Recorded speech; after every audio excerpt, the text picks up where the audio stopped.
Chapter 30. I ran. By now the sky was black and the sun's million siblings were out and shimmering, and I ran from the bison into Bertrand. I had to see him, to tell him this news, to see if he thought it could be true, if he knew it to be true. Oh, I thought, I don't know if I could bear it if he knew too. I ran in the silver light so angry, but then I remembered I had happy news too. I would be keeper of the equilibrium. I was furious that I had never known about my blood, my father, my origins. It had been so wrong of them not to tell me, so outrageously wrong. But the thought of becoming keeper shot bolts of happiness through me. And Bertrand would love this news, I knew. I pictured us together, partners, overseers, protectors.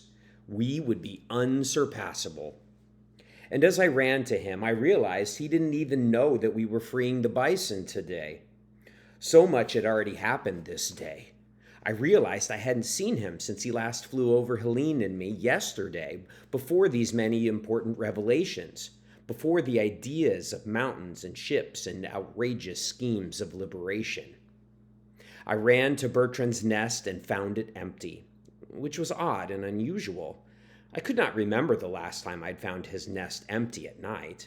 He was a very regular sleeper, fond of his routine. But if he was not at home, I knew he would be at the waterfall, his favorite place. But when I arrived, he was not there. I went to the row of garbage cans near the plaza. He sometimes got hungry just before bedtime, so I raced there, expecting him to be feasting on fries or buns, but when I got there, I found no Bertrand. I did find Sonia and Angus eating heartily from a bag of chips. "Gotta keep our energy up," Angus explained. "Of course," I said, and asked if either had seen Bertrand, and they said no, not since the afternoon, and though they were not particularly troubled by his absence, they agreed it would be good to locate him, if only to settle any last details for the liberation of the bison. So we split up to look for him. Angus said he'd look in the Cathedral of Flowers, where he'd known Bertrand to go occasionally, even at dusk, to take in the languid, lovely smell of night on leaves and petals. Sonia said she'd go toward the shore to see if any of the other gulls had seen or heard from Bertrand, and if not, she could get them to aid in, and make quick work of, our search. "I'm sorry I'm making a big deal out of this," I said, and they said not to worry, not to worry.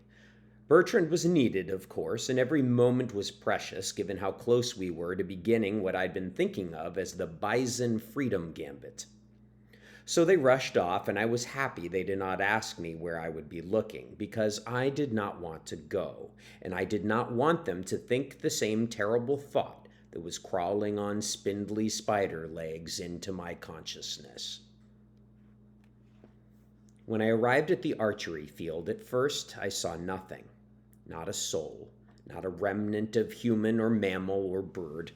The wind was gusting and the paper targets on the hay bales were rippling, and I looked up at the sibling suns with a gratitude for this empty archery field. But then I saw something white. It was on the ground, on the far end of the field, and it was a small lump, a flash of something pale in the moonlight. Clothing, I thought, some part of the human's archery kits or clothes. I walked closer and saw gray, too, a gray half-circle that I decided could simply be the shadow under the human clothing that was the shape.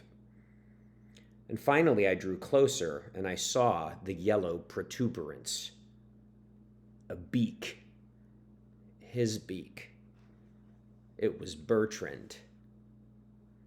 I stopped. Why go closer? I wondered if I must get closer. Was it not enough to know that he was gone? Why should I have to see him, his mangled body, the arrow piercing him, the fate that he'd invited? And I was angry, so angry with him. There was no reason for this senseless death.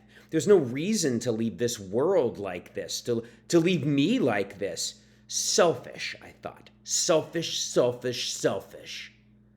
How would I live with this? How will all of us who loved you, Bertrand, live with this? Forever we will see you on this field, and we will think of your ignominious end. Why do this to us? Leave us with this. All for what? All for what? Chapter 31. But then he stirred, and then he thrashed. A whirl of wings spun and flailed, and I ran to him. You're alive, I said. Oh, he said, finding me above him. There you are, he said, and he looked away. I'm so ashamed. The arrow had pierced his left wing. I've been trying to break it off, he said, to shorten it to be able to walk, and I've been here since the late afternoon. And now his eyes were wet, and again he hid his face from me. Oh, I'm so sorry, and I'm so embarrassed. Oh, what stupidity. I wanted to agree that he should be embarrassed and that he was stupid, so profoundly stupid, but I am a practical animal and found myself focused on accomplishing the task at hand, breaking this arrow so he could right himself. Hold still, I said, and he did. He obeyed me from then on, for which I was grateful. If I'd had to argue with him that night on the archery field, I would not have made it through. He held still, and I was about to jump on one end of the arrow when I heard the familiar sound of Angus sniffling through the grass. I waited, knowing that this would be far easier with his assistance. You see any sign of him? Angus said as he approached. He could not see Bertrand yet, but when he did, he rushed to us. He's alive, he said to me. You're alive, he said to Bertrand, but what have you done? I'm sorry, Bertrand said again, and we began strategizing on how to break or even extract the arrow, and in the middle of our deliberation, Sonia appeared, saying nothing.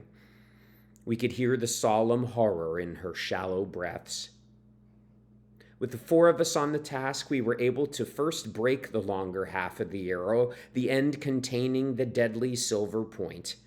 Bertrand and I assumed that we would simply break the shorter end, too, leaving a length still lodged in Bertrand's wing, but it was Sonia who thought that we could do more. Why not be rid of it? She asked, and soon had her small jaws around the wooden arrow shaft and was pulling it away from Bertrand's wing. He grimaced and tears spilled from his eyes, but soon the arrow's bloody length came free, and Sonia did what I wanted to do too. She ran with it in her mouth until she could hide it in a thicket where we would not have to see it ever again. I'm so sorry, Bertrand said again. And he looked at each one of us as if he planned to depart the world then and there from the shame of it all. Stop that, Angus said. You'll live. You will, I said, and Bertrand closed his eyes, releasing new tears. We all knew that he would never fly the same again. Chapter 32. We had no time to linger, no time to recount how Bertrand had been felled. We needed to begin the liberation. Bertrand would have no place in it, given his recklessness, his silliness, but we would deal with all that at another time. We installed him in his nest, and we sutured his wound as well as we could. The others left, and I was leaving too, when Bertrand beckoned me to stay. I'm so sorry, my friend, he said. Don't be sorry, I said. I was jealous, he said. All that time you were spending with the goat, I guess I wanted to get your attention or impress you. None of this makes sense now. I'm so angry at my mind.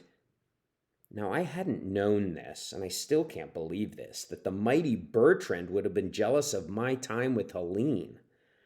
Because time was short, I only said that it didn't matter, that he was my greatest friend, and that he was a paragon of valor. Valor, huh? He said. What I did was selfish and small. Just when every one of us is needed most, I'm out of commission. That's not valor. We will manage, I said. I'm so useless, he said. You're not useless, I said. I'm just a burden now, he said. I told him he was not a burden, not at all, and I left him in his nest, knowing that he would live and heal, but be forever earthbound. I worried about him, that whatever dark clouds were plaguing his mind would only grow when he missed this most his heroic mission of ours. Angus returned to the nest. His eyes were warm, sympathetic, but urgent too. "It's time," he said. "We have to begin." I nuzzled Bertrand for a moment and then ran.